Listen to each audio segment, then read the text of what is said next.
Hello viewers.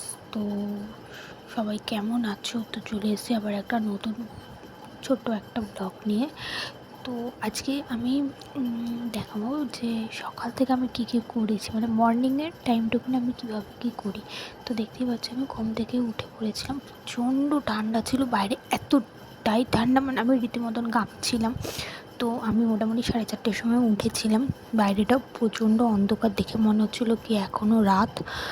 তো আমি এত ঠান্ডা লাগছিলো, তো আমি একটা শাল গায়ে নিয়ে নিয়েছিলাম এবং আমি এক এক করে সব লাইটগুলো জ্বালছিলাম এবং আমার ঠাকুরের যে মন্দির আছে সেই মন্দিরের লাইটগুলোও জ্বালছিলাম। তো মন্দিরে লাইট ফাইট ঝেলে আমি ব্রাশ করে নিয়েছিলাম এবং ব্রাশ করতে করতে আমি বাথরুমে গিজারটাও অন করে দিয়েছিলাম, বিকজ আমাকে স্নান করতে হবে 4:30টার সময়। বুঝতে পারছো তোমরা কে কে স্নান করো? আমাকে একটু বলো। 4:30টার সময় আমি তো 4:30টার সময় স্নান করেছি প্রচণ্ড ঠান্ডার মধ্যেও কোনো রকমে, তার জন্য গিজারটা অন করে নিয়েছিলাম। তো আমি গিজারটা অন করে ব্রাশ করছিলাম। সকালবেলার টাইমটা উঠতে বেশ খুব ভালো লাগে, সত্যি কথা বলছি, বিশ্বাস করো খুব ভালো লাগে। মানে বেশ একটু ফ্রেশ এয়ার যেটা না সেটা পাওয়া যায় এবং সকালবেলায় যদি ওঠো শরীর মন সব কিছুই ভালো থাকে। কিন্তু দুঃখের বিষয় তারপর আস্তে আস্তে আস্তে আস্তে যখন মানে একটু সকাল হয়, তারপরে দুপুর হয়, তারপরে বিকেল হয়, ব্যাপারটা না বডিটা ঝিমিয়ে যায়, বডির সাথে সাথে চোখটাও ঝিমিয়ে যায়, কারণ প্রচণ্ড ঘুম পায়। 4:30টায় ওঠা, তারপর সারাদিন করার পর যখন ঘুম পায় মানে, আর সবথেকে বড় কথা হচ্ছে দুপুরবেলা ভাত খাওয়ার পর যদি একটু বিছানায় মানে শোও তো ব্যাস, তুমি তো পুরো অন্য দুনিয়ায় চলে গেলে। তো আমার তো এরকম হয়েছিলো, প্রচণ্ড ঘুম পাচ্ছিলো সকালবেলা, তবুও উঠতে হয়েছিল কারণ ছেলের পরীক্ষা ছিল। তো ছেলের এক্সাম চলছিলো, ফাইনাল এক্সাম, তো সেই জন্য সকালবেলা উঠতে হয়েছিলো 4:30টার সময়। এবং আমি পরীক্ষার সময়টুকুনি আমি আমার ছেলের সাথে যাই, আদারওয়াইজ ওর স্কুল বাস আছে, স্কুল বাসেই ওকে একাই ও চলে যায় এবং একাই স্কুল থেকে আসে। তো সকালবেলা উঠে আমি ব্রাশ ফ্রাশ করে নিয়েছিলাম এবং রেডি হব বলে, কারণ স্কুলে যেতে হবে, পরীক্ষা আছে, ফাইনাল পরীক্ষা। তো ওর বাস 6:45 6:45 থেকে 6টার মধ্যে চলে আসে, মানে আমাকে 5:30টার সময় বাড়ি থেকে বেরিয়ে যেতে হয়। তো দেখো আমি মানে তারপর নিজের তো হয়ে গেল, কোনো রকমভাবে উঠলাম। তারপর আমার ছেলেকে তোলার যুদ্ধ। সত্যি কথা বলতে আমার ছেলেকে অত ডাকতেও হয় না, তুলতেও হয় না, মোটামুটি একবার ডাকলেই হয়ে যায়। ওকে শুধু কানের সামনে গিয়ে বলে দিতে হয় যে শিগগিরই উঠে পড়, 5:15 বেজে গেছে অলরেডি। তো তাড়াতাড়ি করে উঠবে, উঠে ওকে কিছু বলতে হবে না, ওই সোজা একদম ঠাকুর দর্শন করে সোজা বাথরুমে চলে যাবে, গিয়ে বাথরুমে চলে যাবে, তারপর ব্রাশ ফ্রাশ করে একদম ফুল টু রেডি হয়ে যাবে, কিছু বলতেও লাগে না। তো দেখতেই পাচ্ছ ও বাথরুমে চলে গেছিলো ঠাকুর নমস্কার করো। তো ওকে আমি বলে দিচ্ছিলাম, দেখ ওই বালতিটা কিন্তু গরম জল আছে, তুই কিন্তু গরম জল দিয়ে মুখটুক ধুবি। তো ওকে তোলার আগে আমি স্নানটা করে নিয়েছিলাম, কারণ ওকে তুললে পরে তারপর ওর পেছনেই পড়ে থাকতে হবে। তো যার জন্য ওকে তোলার আগে আমি স্নানটা সেরে ফেলেছিলাম, কারণ আমাকে গোপাল তুলতে হবে সকালবেলা। তো সেই জন্য আমি সকালের দিকে স্নানটা করে নিয়ে তারপর ওকে তুলেছিলাম। তো ও ওদিকে রেডি হচ্ছিলো, তো ততক্ষণে আমি গোপালকে তুলে দিয়েছিলাম। সেও বেচারি শীতে কাঁপছিলো, এরকম একটা ব্যাপার। তো ওকে ভালো করে তুলে যত্ন করে ওকে বসিয়ে দিয়েছিলাম আমি, এবং ওকে সকালের যে আমাদের যে গোপালের সেবা সেটা আমি দিয়ে গেছিলাম। তো সকালে সেবা দিয়ে ধূপ দেখিয়ে সব কিছু করে ওকে বসিয়ে দিয়ে গেছিলাম। ওদিকে আমি আমার ছেলের খাবারটাও রেডি করে রেখে দিয়েছিলাম, যে ও ব্রাশটা করে অন্ততপক্ষে খেয়ে নিতে পারবে। তো ও খেতে খেতে তো আমার এদিকে পুজোটা হয়ে যাবে, তো কোনো ব্যাপার না। তো দেখো তোমরা গোপালের করছি, গোপালকে ঘুম থেকে তোলানো হচ্ছে, অনেক যত্নে অনেক কষ্ট করে তাকে আদর করে গা হাত পা সব টিপে দিচ্ছিলাম, যাতে সকালবেলা স্বাভাবিক একটা বাচ্চাকে যখন সকালবেলা ঘুম থেকে তোলা হয় তাকে একবারই তুলে দেওয়া হয় না, একটু ওকে আদর করে আলতো করে বসিয়ে ওর হাত পা একটুখানি টিপে দিতে হয়। যাই হোক বসিয়ে দিয়েছিলাম আমাকে আলতো করে, তারপরে চোখ মুখটা ধুয়ে দিয়েছিলাম, স্বাভাবিক ব্যাপার, সবারই সকালবেলা ঘুম থেকে উঠলে পরে মুখ তো ধুতেই হবে। তোকে মুখ ধুয়ে পরিষ্কার করে গামছা দিয়ে মুখ টুক মুছিয়ে একদম পুরো পরিষ্কার করে দিয়েছি। তারপর আমি সেবা দেওয়ার তোমরা দেখতেই পাচ্ছ তখন 5:25 অলরেডি বেজে গেছে ঘড়িতে, তোমরা দেখতেই পেয়েছিলে। এবং দেখো গোপালকে আমি সুন্দর করে বসিয়ে দিয়েছিলাম, গায়ে একটা চাদর দিয়ে দিয়েছিলাম, কারণ অত ঠান্ডার মধ্যে ওর তো ঠান্ডা লাগবে না। তো দেখতেই পাচ্ছ সকালবেলা আর আমার গোপালের সকালের সেবা হচ্ছে বাদাম।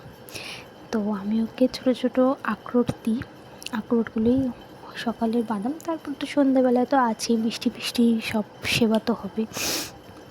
তো সকালবেলা ওকে আখরোট আর জল দিয়ে দিয়েছি। আর সবথেকে বড় কথা হচ্ছে তুলসী, যেটা ছাড়া কিন্তু আমাদের ভগবানের সেবা কিন্তু একদমই চলবে না। তো তুলসীটা মাস্ট দিতেই হবে। তো তুলসী পাতা দিয়ে দিয়েছিলাম এবং ওকে খাইয়েও দিচ্ছিলাম একটুখানি করে, কারণ বাচ্চা ছেলে সকালবেলা একা একা খেতে সবারই কষ্ট হয়। তো ওকে আমি খাইয়ে দিয়েছিলাম, জল খাইয়ে দিয়ে ওকে বলেছিলাম বাকিটা তুমি খেয়ে নাও। আমি এবার আরতি করে দিয়েছিলাম, আরতি করা হয়ে যাওয়ার পর তারপরে চলে এসেছিলাম। চলে আসার পর রেডি হতে হবে, কারণ 5:30 বেজেই গেছে অলরেডি। তো 5:40-এর মধ্যে যদি না বেরোই খুব লেট হয়ে যাবে। সেই জন্য ওকে আমি নিজে রেডি হয়ে নিয়েছিলাম আগে, এবং নিজে রেডি হয়ে তারপরে ছেলের টিফিন বক্স, জলের বোতল দিয়ে দিয়েছিলাম। বেশি কিছু দিইনি আজকে, একটু লুচি নিয়েছিল কালকে ছিল, এই লুচি দিয়ে চিনি দিয়ে ওকে দিয়ে দিয়েছিলাম। এবং তারপর ওকে রেডি করেছিলাম।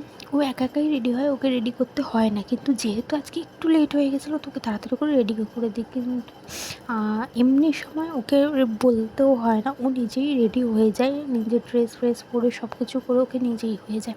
আমি মনে করি এখন থেকেই সেই শেখানোটা উচিত যে নিজেরটা নিজেকেই করতে হবে, কারণ ভবিষ্যতে এই অভ্যাসটা থেকে গেলে পরে খুব কষ্ট হবে।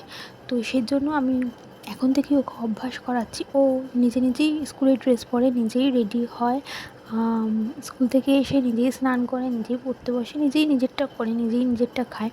তো এই বয়স থেকে ওকে অভ্যাস করাটা আমি চেষ্টা করছি, যাতে ইন ফিউচার ওর যাতে কোনো রকম কষ্ট না হয়। তো সেই জন্য কিন্তু আজকে দেরি হয়ে গেছিলো বলে আমি ওকে রেডি করিয়ে দিচ্ছিলাম খুব তাড়াতাড়ি করে। আর সব কিছুই হয়ে গেছিলো, জামা টাই বেল্ট সবই পরিয়ে দিচ্ছিলাম। আর ওকে বলেছিলাম শুধু তুই মোজাটা পরে নে, মোজাটা পরে জুতোটা পরে নিবি, বাকি বাইরে প্রচণ্ড ঠান্ডা। আর ওদের স্কুলটা না ব্যারাকপুর মিশনে পড়ে, তো ব্যারাকপুরের ওদিকটা ভীষণ ঠান্ডা, সামনে গঙ্গাটা রয়েছে, তো পুরো গঙ্গার হাওয়াটা লাগে। সেই জন্য আমি ওকে সোয়েটার টুপি সবই পরে দিয়েছিলাম। এখন থেকে আমার নিজেরও ঠান্ডা লাগছিলো। হ্যাঁ, আমাদের এখানে একটু ঠান্ডা কম, কিন্তু ব্যারাকপুরে ওদের স্কুলের ওখানে না ভীষণ ঠান্ডা পড়ে, ভীষণ ঠান্ডা। প্রচুর গাছপালা আছে, মিশন বলে কথা, প্রচুর গাছপালা চারিদিকে, প্রচুর অনেক গাছপালা। তোমাদের একদিন আমি ঘুরে দেখাবো স্কুলটা ওদের, তোমাদের একটু ক্লিপও আমি দেখিয়ে দেবো মাঝে।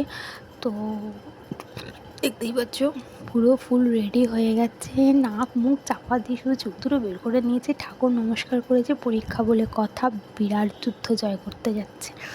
তো চলো আমরা বেরিয়ে পড়েছিলাম বাসের জন্য। এবং সকালবেলা দেখো, তোমরা জাস্ট দেখো সকালের ভিউটা, মানে তখন অবধি আলো ঠিকঠাক ফোটেনি, ঠিক আছে, 5:40 অলরেডি হয়ে গেছে, আলোও ঠিকঠাক ফোটেনি, মানে একটু অন্ধকার অন্ধকার ভাব ছিল। তো তার মধ্যেই যেতে হবে, কিছু করার নেই, রুটিনই হয়।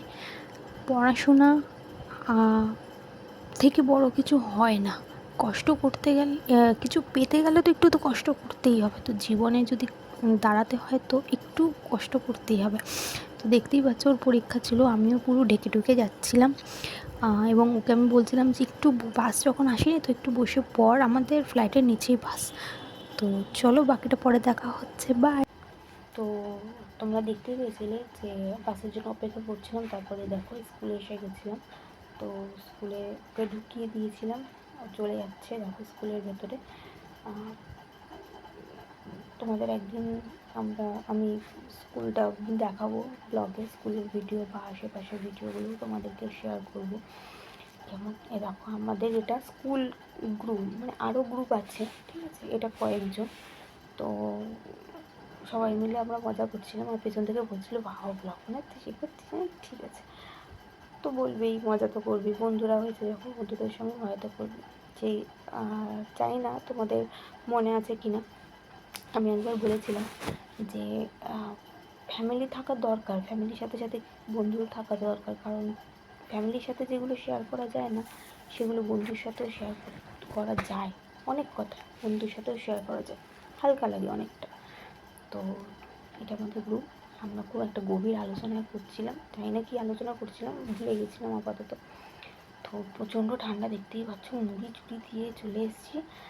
আর একটা পুচকে, দেখতেই পাচ্ছ পুচকেটাকে, ঠিক আছে, এটা আমার ছেলেরই স্কুলের বন্ধুর বোন।